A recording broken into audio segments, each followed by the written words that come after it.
بسم اللہ الرحمن الرحیم۔ ہم اپنے اس سلسلے میں قرآنی مفردات کے معانی کا تعین ان کے مادوں کی روشنی میں کرتے ہیں۔ اس میں ہم مروجہ تراجم والی لغت اور لغات القرآن کے درمیان تطبیق پیش کرتے ہیں۔ اس سلسلے میں ہم قرآن مجید کی آیات کو لیتے ہیں، لیکن شروع سے ہم اس کا مطالعہ کر رہے ہیں۔ الحمد سے لے کر اب سورہ بقرہ ہم کر رہے ہیں۔ آج ہمارا موضوع ہے سورہ البقرہ کی 12ویں آیت، تو ہم اس کا مطالعہ کرتے ہیں۔ بسم اللہ الرحمن الرحیم۔ الا انہم هم المفسدون ولکن لا یشعرون۔ یہ 12ویں آیت ہے۔ اس میں جو مفردات ہیں ان تمام کا ہم مطالعہ کر چکے ہیں، اس پر ویڈیوز بن چکی ہیں، آپ دیکھ سکتے ہیں یوٹیوب پر اور فیس بک پر بھی۔ اب آ جاتے ہیں اس کے ترجمے پر۔ ہم نے اس پہ بتایا تھا آپ کو کہ مروجہ تراجم والی لغت اور لغات القرآن میں تطبیق پائی جاتی ہے اور معانی میں کوئی اختلاف موجود نہیں ہے۔ ہم ترجمہ اور اس کا پھر مفہوم القرآن سے مفہوم لے کر آپ کو بتاتے ہیں کہ کیا فرق ہے دونوں میں۔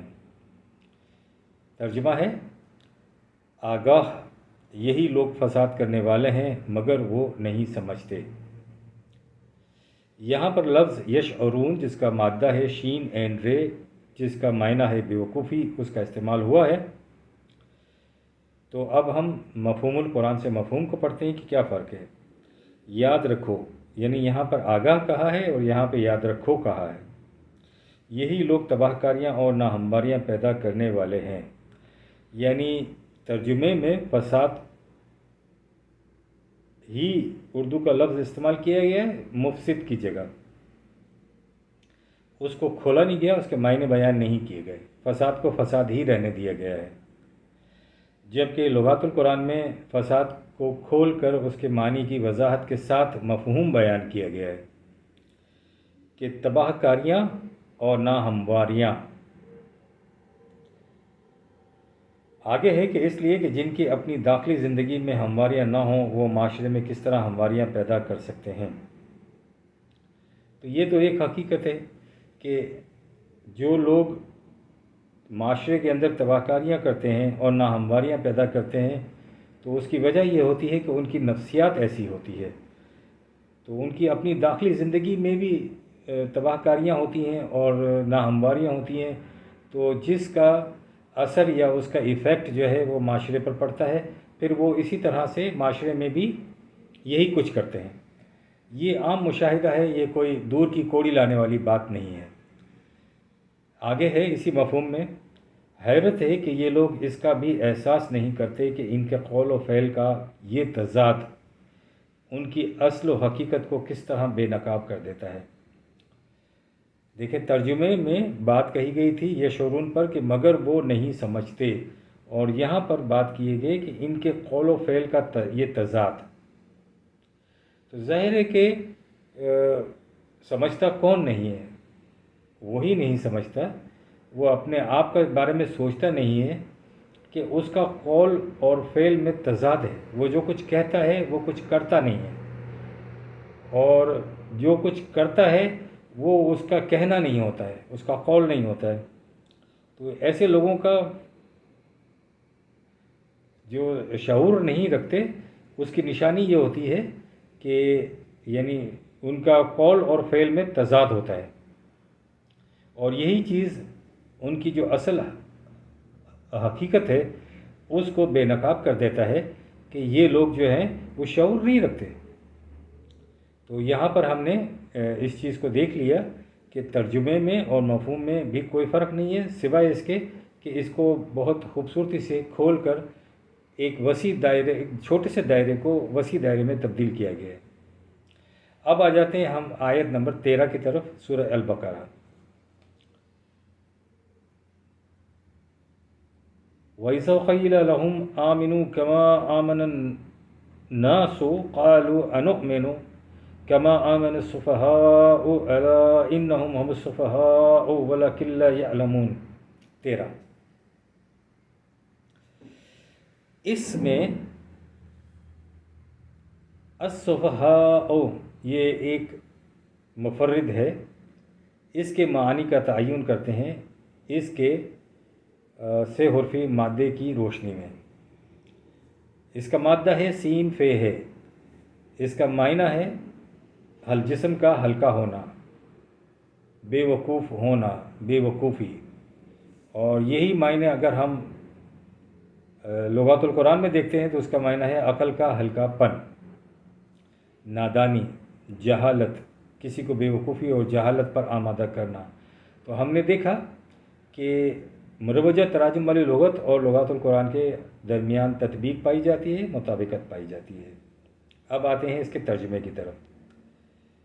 اور جب ان سے کہا جاتا ہے کہ تم بھی اسی طرح ایمان لے آؤ جس طرح اور لوگ ایمان لائے ہیں، تو کہتے ہیں کہ کیا ہم اس طرح ایمان لائیں جس طرح بے وقوف لوگ ایمان لائے ہیں؟ آگاہ کے بے وقوف یہی لوگ ہیں مگر وہ نہیں جانتے۔ اب ہم آتے ہیں مفہوم کی طرف۔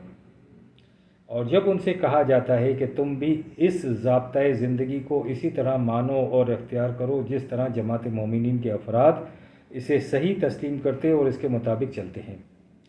اب آپ بتائیے کہ اس میں، اس مفہوم میں اور ترجمے میں کیا فرق ہے؟ ترجمے میں بھی یہی بات کہی گئی ہے کہ تم بھی اسی طرح سے ایمان لے آؤ جس طرح اور لوگ ایمان لائیں، تو بات یہاں پر بھی یہی کہی گئی ہے۔ تو اس کے اچھا آگے ترجمے میں ہے کہ جس طرح یہ بے وقوف ایمان لیں، کہ کیا ہم اس طرح ایمان لائیں جس طرح یہ بے وقوف لوگ ایمان لائے ہیں؟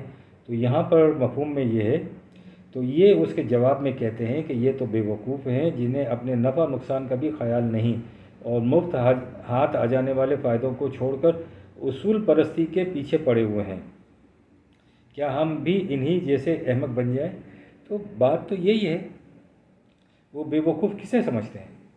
ظاہر بے وقوف وہی ہوتا ہے نا، اسے بے وقوف سمجھا جاتا ہے دنیا میں کہ جو مفت ہاتھ آ جانے والے فائدے کو بھی چھوڑ دیتا ہے کہ نہیں یار یہ صحیح نہیں ہے، اور وہ اصول پرست ہوتا ہے، وہ اصول پرستی کے پیچھے پڑا ہوا ہوتا ہے، اسی کو تو دنیا میں بے وقوف کہا جاتا ہے، کسی اور کو تو بے وقوف نہیں کہا جاتا۔ جس کے گھر میں کھانے کے لیے دانے ہوتے ہیں اسے تو بہت عقل مند سمجھا جاتا ہے، چاہے وہ بے وقوف ہو۔ تو یہاں بھی ترجمے میں و مفہوم میں تطبیق پائی جاتی ہے، کوئی فرق نہیں ہے۔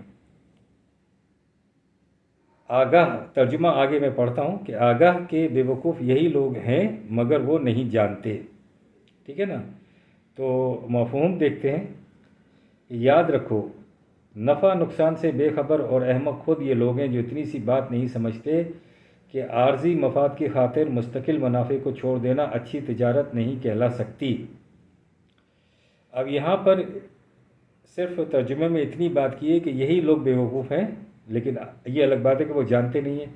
مفہوم میں اس کو بڑا وسعت کے ساتھ تفصیل سے بیان کیا گیا ہے، بہت زیادہ کھول کر بیان کیا گیا ہے کہ عارضی مفاد کی خاطر یعنی دنیا کے مفاد کی خاطر مستقل منافع کو یعنی آخرت کے منافع کو چھوڑ رہے ہیں۔ تو یہ قرآن مجید میں آتا ہے نا کہ یہ کوئی اچھی تجارت تو نہیں ہے، تو احمق یہی ہے۔ تو قرآن کی مجموعی تعلیم کو لے کر مفہوم میں بات بیان کی گئی ہے۔ تو یہ ہم نے آج مطالعہ کیا۔ ربنا تقبل منا انک انت السمیع العلیم۔